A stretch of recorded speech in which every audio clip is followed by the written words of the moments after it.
Cure o Cure, a seconda se si vuole dire in inglese o in italiano, è ora al cinema il film del 1997, quindi parliamo di un film di un'altra epoca, di Kiyoshi Kurosawa, il maestro del J-horror.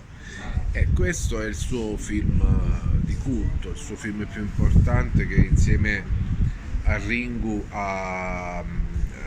lo ha fatto diventare famoso, e ha fatto diventare famoso l'horror giapponese degli ultimi 30 anni nel mondo. Il film in effetti è davvero, non so, non voglio dire capolavoro, ma per molti probabilmente sì. È un grande film dove c'è un lavoro pazzesco sul sonoro, eh, che è un sonoro completamente diverso da come siamo abituati noi a percepire il sonoro nei film occidentali, statunitensi, europei, dove soprattutto nel cinema statunitense c'è sempre questo eccesso di musica, di effetti, ma che tende a provocare emozioni, stupire, scioccare e cercare l'effetto forte esteriore. Qui invece Kurosawa ci porta in un mondo totalmente interiorizzato, fatto di corpi eterici, perché qui si parla di mesmerismo, quindi si parla di una pratica ipnotica che nella fine dell'Ottocento veniva definita magia nera, ma che è conosciuta nell'occultismo, nell'esoterismo e anche nelle religioni.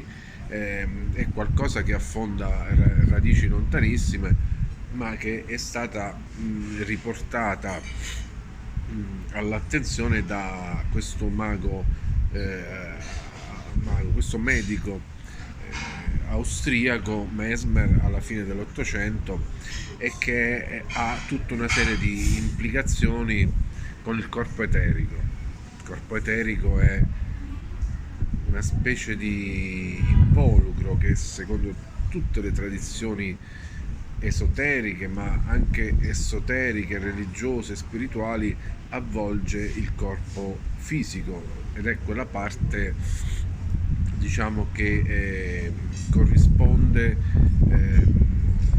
allo stato liquido dell'acqua, no? Come se il nostro corpo fosse lo stato di ghiaccio e il corpo eterico fosse lo stato liquido, e poi c'è il corpo astrale che corrisponderebbe, facendo un ipotetico parallelo, al corpo, allo stato gassoso dell'acqua.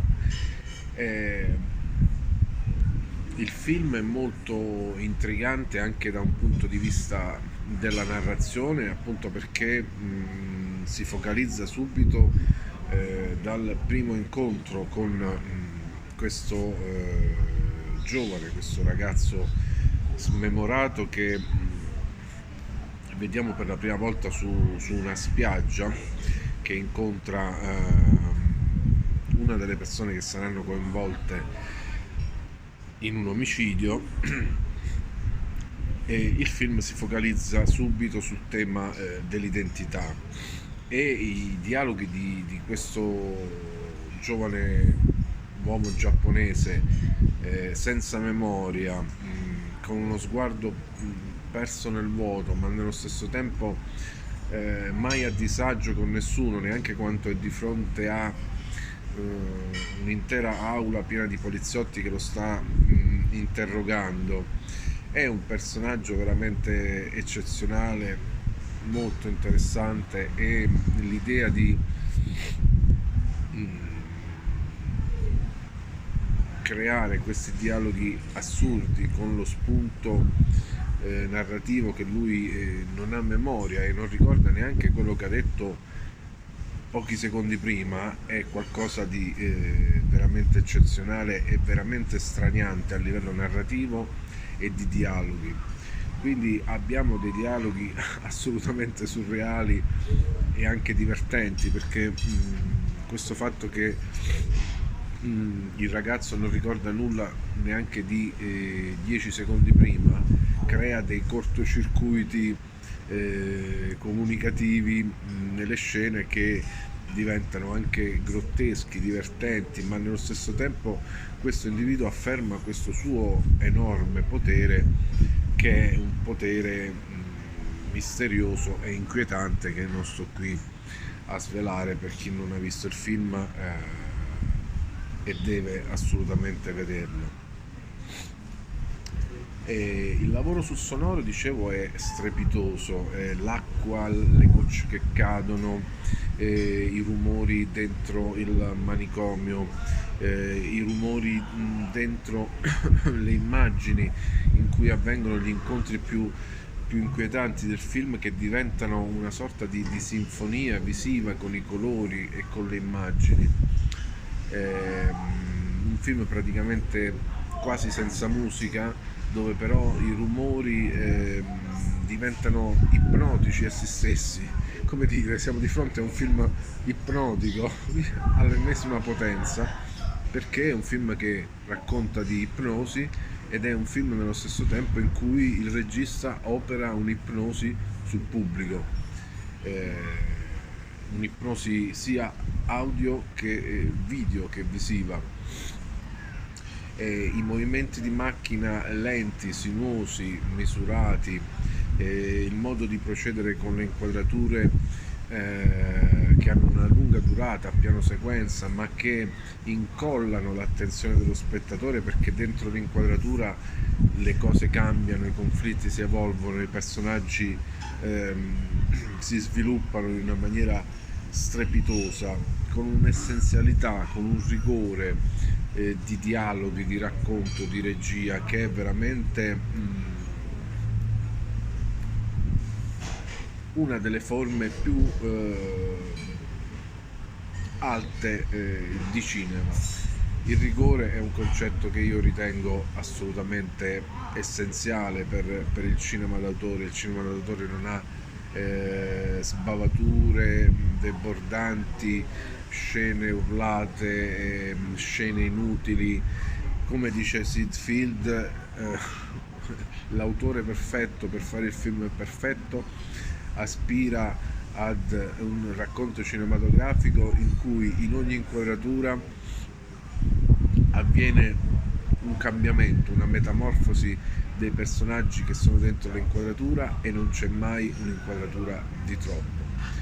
Beh, il film di Kiyoshi Kurosawa fa proprio questo, metabolizzandolo nel tempo. Forse anche la storia del cinema ci dirà se è un capolavoro o no. Comunque è uno dei candidati sicuramente alla denominazione di capolavoro. E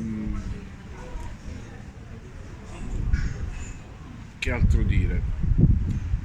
Gli attori sono bravissimi a recitare un film in cui si richiede una recitazione molto misurata, molto essenziale, molto calibrata, studiata sui movimenti di macchina, quindi non è un film di cinema verità, di spontaneità degli attori, diciamo di possibilità di grandi performance memorabili degli attori. È un film dove gli attori sono strumenti dentro una regia che punta su tutti gli elementi cinematografici, quindi sono elementi essenziali, ma la loro recitazione è molto controllata, e sono comunque personaggi molto interessanti, molto efficaci, tra tutti il detective e il ragazzo che ha perso la memoria,